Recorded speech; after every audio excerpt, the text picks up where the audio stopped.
अस्सलाम वालेकुम। उम्मीद करती हूँ आप सब लोग खैरियत से होंगे, अपनी फैमिली के साथ खुश-ओ-खुश होंगे। आज मैं आपके लिए लेकर आई हूँ नहायत मज़ेदार रेस्टोरेंट स्टाइल ख़ास मटन चाप्स की रेसिपी। अगर आप बकरे की गोश्त से बनने वाली नई और मुमताज़ डिशेज़ पसंद करते हैं तो आज की रेसिपी आपके लिए है।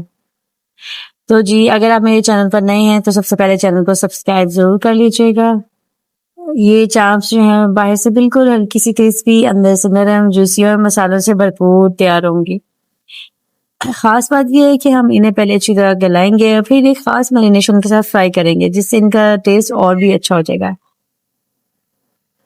तो चलिए जी, बगैर किसी ताखीर के हम आज की मटन चॉप्स की रेसिपी स्टार्ट करते हैं। सबसे पहले मटन चॉप्स को अच्छी तरह मैंने धोकर साफ कर लिया है। गोश्त को अच्छी तरह साफ करना बहुत जरूरी होता है क्योंकि इससे रेसिपी का जायका और सफाई बरकरार रहती है।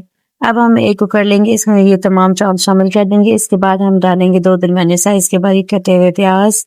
प्याज न सिर्फ गोश्त को जायका देते हैं बल्कि इसकी खुशबू को भी मजीद बढ़ाते हैं।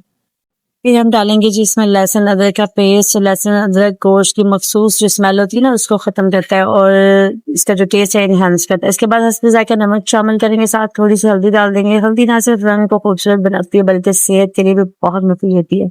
खाने की जो रंगत है वो बहुत डिपेंड करती है। अब हम इसमें 2 गिलास पानी डालेंगे और इस कुकर को ढक्कन बंद करके तकरीबन 20 मिनट के लिए पकाएंगे ताकि चॉप्स अच्छी तरह गल जाए। ये देखें जी, चॉप्स इसमें गल चुकी हैं और इसमें थोड़ा थोड़ा सा पानी है। हम इसको थोड़ा हाई फ्लेम से पे ये पानी भी ड्राई कर लेंगे।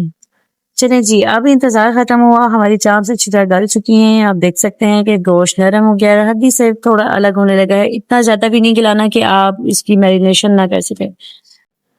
अच्छा जी, अब हम एक बड़ा बाउल लेंगे, इसमें हम कुछ मसाले शामिल करेंगे जैसे कि धनिया पाउडर है, गरम मसाला, जीरा पाउडर, जायफल पाउडर, काली मिर्च, सुरख मिर्च, हल्दी है और तंदूरी मसाला और इसमें हम 1 नींबू का रस शामिल करेंगे। उसके बाद 1 कप दही है। इन मसाला जात को हम अच्छी तरह से मिक्स कर लेंगे। हमारे जो मैरिनेशन का जो है मिक्सचर वो तैयार हो गया है। और हमने जो चाप्स है ना उस पे मसाला बहुत एहतियात से कोट करना है क्योंकि इनको पहले हमने गलाया हुआ है कि ऐसा ना हो कि ये टूट जाए। कोशिश करें हर चाप पर मसाला अच्छी तरह लग जाए क्योंकि यही मैरिनेशन बाद में बेहतरीन टेस्ट भी देगी। अब हम इन चाप्स को तकरीबन 20 से 30 मिनट के लिए रख देंगे ताकि मसाला गोश्त के अंदर तक जज्ब हो जाए।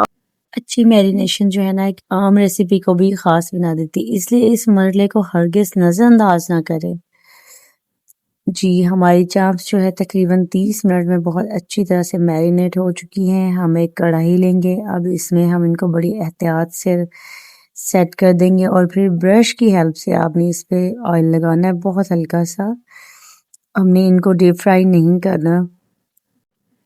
इस तरह फ्राई करने से चाप्स खूबसूरत और सुनहरी रंग की हो जाएंगी और खुश्क भी नहीं होंगी और अंदर से जूसी और बाहर से बिल्कुल गोल्डन और हल्की सी क्रिस्पी होंगी।